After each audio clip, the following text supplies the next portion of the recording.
కొంతమంది గాలి ద్వారా చాలా కాలం బతికారు, నీరు తాగి కొంతకాలం బతుకుతారు, పళ్ళు తిని చాలా కాలం బతుకుతారు, ఆకులు అలా తింటారు, దుంపకూరలు తింటారు, అన్న ప్రసాదం తింటారు, అనేక రకాలు తిని బతుకుతారు. ఏమీ తినకుండా బతికిన వాళ్ళు కూడా ఉన్నారు. ఎందుకంటే స్వయం ఉత్పత్తి అంటారు. స్వయం ఉత్పత్తి అంటే ఏంటి? స్వయం లక్షణాలకి అన్నీ ఉన్నాయి కదా. సముద్రంగా తినటానికి నోరుంది, రుచి చూడటానికి నాలుగుంది, చూడటానికి కన్ను ఉంది, వినటానికి చెవి ఉంది. అంటే ఇంద్రియాలు ఉన్నాయి. ఇంద్రియాలు ఆరో ఇంద్రియం.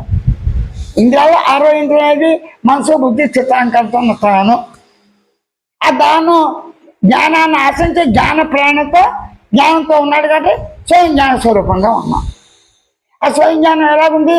స్వయం ఉనికితో, స్వయం అనుభవంతో, స్వయం ఆనందంతో, స్వయం మౌనతత్వంతో, స్వయం పరిపూర్ణ తత్వంతో, స్వేచ్ఛతత్వంతో ఉన్నాను అని తను తాను స్వతసిద్ధంగా ఉన్నాను ఉన్నట్లుగానే గమనించి ఊరకుండు.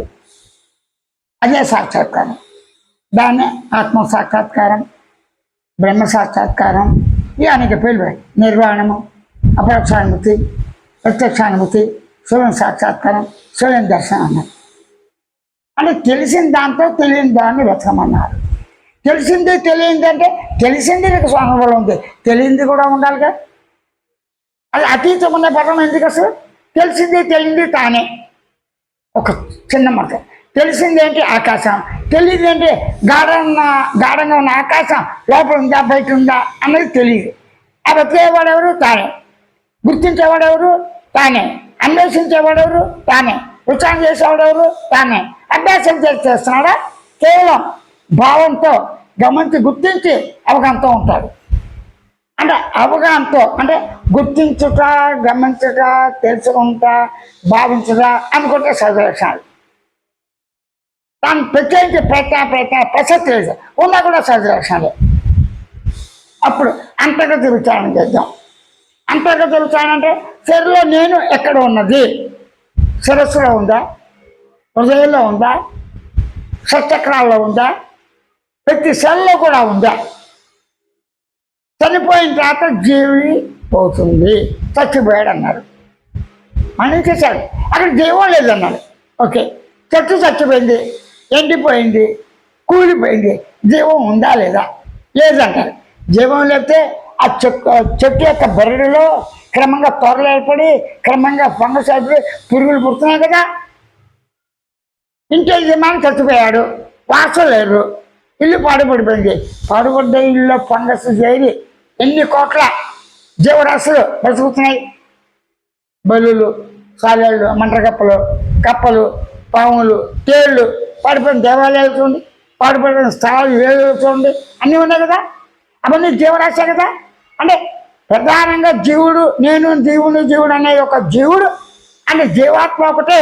ఆ జీవుడు ఒకటే వెళ్ళిపోయాడు. తన యొక్క సూక్ష్మ ఇంద్రియాలతో పాటు ఎరుకతో, స్వచ్ఛమైన ఎరుకతో, స్వచ్ఛమైన జ్ఞానంతో తను తాను తెలుసుకుని వెళ్ళాడు, తను తాను తెలియకుండా వెళ్ళాడు. అది వేరే విషయం. నీ స్థితిని నువ్వు గమనించు, స్వస్థత పొందు. నీ స్థితి ఏంటి? మాట్లాడేవాడుగా ఉన్నాను అంతే. మాట్లాడేవాడిని గమనించు. గమనించినప్పుడు మాట్లాడటం అవసరం లేదుగా. కన్ను తెచ్చినా మూసినా గమనించు. మాట్లాడేవాడు ఎవరు? అనుకునేవాడు. అనుకునేవాడు ఎవరు? మనం చేసేవాడు ఎవరు? తానే. ఇలాగా నేనున్నానే స్పృహ ఉందిగా. అలాగే ఉండు. కన్ను తెచ్చావు మూసావా నాకు గుర్తు, ఎలా ఉన్నా నాకు గుర్తు. అలా ఉంటే నీకు గమనిక ఉంది, ఆ గమనికలో గుర్తింపు ఉంది, ఆ గమనికలో తెలుసుకోవటం ఉంది, గమనించడం ఉంది, గుర్తింపు ఉంది, తెలుసుకోవటం ఉంది, అనుకోవటం ఉంది, భావించడం ఉంది, శోధించడం ఉంది. సహజంగా జరిగిపోతుందిగా. అనుకోకుండా ఉండగలవా? అసాధ్యం, అసంభవం. గమనించకుండా ఉండగలవా? అసంభవం. ఉనికి పేరు ఎత్తకుండా ఉండగలవా? అసంభవం. అంటే తన లక్ష్యాలు, తన అనుభూతులు, తన లక్ష్యాలతోనే తన లక్షణాలు అనుభూతులు ఉన్నాయి, అనుభవం ఉన్నాయి. అనుభవాల పరంపర, సుఖదుఖ అనుభవాల పరంపర, వాసన అనుభవాల పరంపర, ఆలోచన అనుభూతి అనుభవాల పరంపర. ఎన్ని ఉనికులు, అనేక ఉనికుల అనుభూతుల పరంపర, అన్ని పరంపరగా ఉన్నాయి. ఈ పరంపరాన్ని అనేక ఉండి ఈ అనేక ద్వారా కొద్ది కొద్ది వాటి ఆనందాలు, కొంచెం అధిక ఆనందాలు వస్తువుల ద్వారా, నాలుక ద్వారా, దేహం ద్వారా, హృదయం ద్వారా, రక్తం ద్వారా, అన్నిటి ద్వారా మనం పొందుతాం. రక్తం ద్వారా అంటే కొంతమంది చూడండి, ప్రతి ఒక్కరు రక్తం వేడి వేడి తాగేస్తుంది. కొంతమంది రక్తం తక్కువైతే రక్తం ఎక్కిస్తే బతుకుతాడుగా, అమ్మాయి రక్తం జరిగింది నా గ్రూపు ఆందోళనగా దొరకదు అది చదువుకోవడం అంటే అన్నిటిలో అసలు ఆందవ స్వరూపమే ఉంది. పదార్థం లేదు, ఆందవ పదార్థం ఉంది. వచ్చిపోయే పదార్థాలు ఉన్నాయి నువ్వు అనుకుంటున్నావు. వచ్చే పదార్థాల్లో పోయే పదార్థాల్లో కూడా ఉన్నది సహజంగా ఉంది సత్ పదార్థమే, సామాన్య పదార్థమే. పరిపూర్ణ సత్ పదార్థం, పరిపూర్ణ చిత్ పదార్థం, పరిపూర్ణ ఆనంద పదార్థం, పరిపూర్ణ మౌన పదార్థం, పరిపూర్ణ శాశ్వత నిత్యానంద స్వరూప పదార్థం ఉంది. ఈ పదార్థం ఎక్కడ నేను వెతుకుతావు? లోపల బయట. లోపల అంటే ఎక్కడ? ఆకాశం ఉందా కదా, ఆకాశం లోపల బయట ఉందా?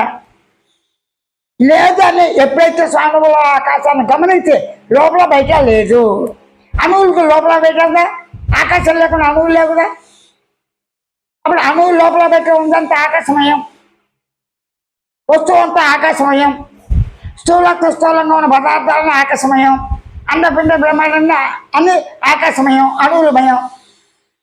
అణువులమయం, ఆకాశమయం, వస్తుమయం, రూపనామమయం, అన్నీ తానే. అనుకునేవాడు గుర్తించే లక్ష్యత సూచమయం, ఎలుగుతో గుర్తించంత సూచమయం, అంతా సర్వమయం, అన్నీ తానేగా. ఆ తనను తాను గమనించి గుర్తిస్తే ఇవన్నీ కూడా ఈ ఆలోచనలు, ఈ పరంపరలు, ఈ క్రమాలు ప్రసక్తి లేకుండా స్వచ్ఛమైన శుద్ధ ఎరుక స్వభావం తరుగుతానగా ఐడెంటిఫై చేసుకుంటుంది. అని నేనే ఉన్నాను వీటితో సత్యాంత పరిపూర్ణ మౌనంగా, నేనే ఉన్నాను సత్యాంత స్వరూపంతో పరిపూర్ణ మౌనంగా ఉండటం సహజమే అని ఊరిక గమనించండి.